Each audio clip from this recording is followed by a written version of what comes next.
on the beach with my dear soul sister Andrea, I call her, or Andrea in English. And I just put her on the spot and I said, hey Andrea, I really want you to be on this YouTube with me because you always have so much epic gold to share.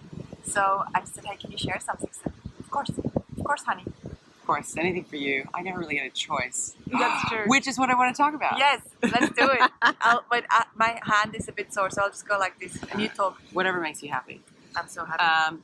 So yeah, we just, Francesca and I always start to chat about deep stuff, and we challenge each other when we're not being the best versions of ourselves that we want to be, and mostly because we know who we want to be. So I've been very clear telling Francesca who I want to be and vice versa, and we hold each other to account even if it doesn't align with our values or our ideals.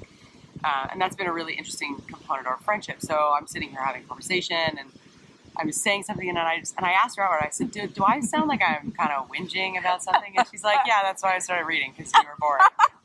And I'm like, oh my God, I'm the worst friend. No, but that's the thing. Like, it was it was like the best friend moment, because obviously if someone says that to you that you don't respect, it's a hell of a lot harder to take. But I obviously have so much respect for you. So I was like, yeah, okay, that's really interesting. And it got me thinking to a bit of a conversation that I had with one of my the coach that I had this week about choice, and how I was speaking about things like they weren't in my choice, and that, other people were making those decisions for me. And it's such a crock of crap. I'm really trying not to swear.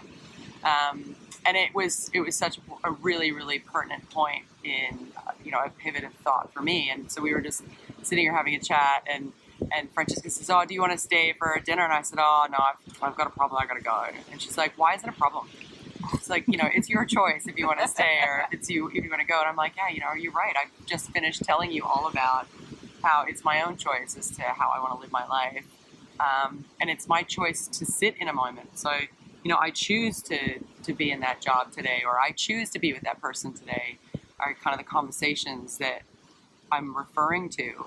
Not, I choose to live in 3 countries. I'm talking about these micro moments, and then the terminology and the vocab that we use around it, just like I just did, 2 seconds ago. And she's like, you have a choice.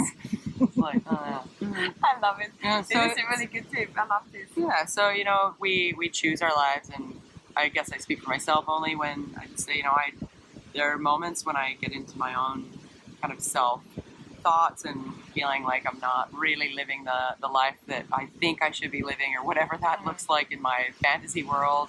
But I'm so busy not focusing on the present, and I'm just kind of always thinking about what the future, the past looks like. Whereas the reality is, if we just say, I choose this right now, I choose to be on the beach today, then, there's no guilt, there's no drama around it. It's just, I choose to be here. I choose to work in that job today. Great. Well, then don't be a douchebag at work. Or I choose to be with this person right now, be with this have person. A conversation with this person, or whatever it is. You choose it. These micro moments, they're the choices, and those. We can't blame the outside. We can't say, well, this person is making me feel a certain way. Well, I'm choosing to be with this person. Exactly. Or not. Yeah. And ththose marginal moments of change, and you talk about it. There's an amazing book called Legacy, which is the New Zealand All Blacks story. It's a phenomenal book, and they talk about these, in most professional sports, they talk about marginal incremental changes will always shift a game. You don't need to get a new player or whatever that is. You have every player, incrementally increase or develop, and that will have more impact on the team, and whether the team be your family or your office or your sports team. It'll have more impact than these big swiping changes. And so choice is about those incremental, marginal changes. And, anyways. All right, we got to wrap it up because Kate is about to leave. We need to say goodbye. Aww. And also my arm is getting really sore, but I really enjoyed this conversation, or the tips that you shared. There's so much gold in there. And I can't wait to have you back with more gold. You're always full of wisdom. I love you, baby. I love you too, and I love yours. And we'll catch you next time. Andrea will be back. Andrea. I love you lots.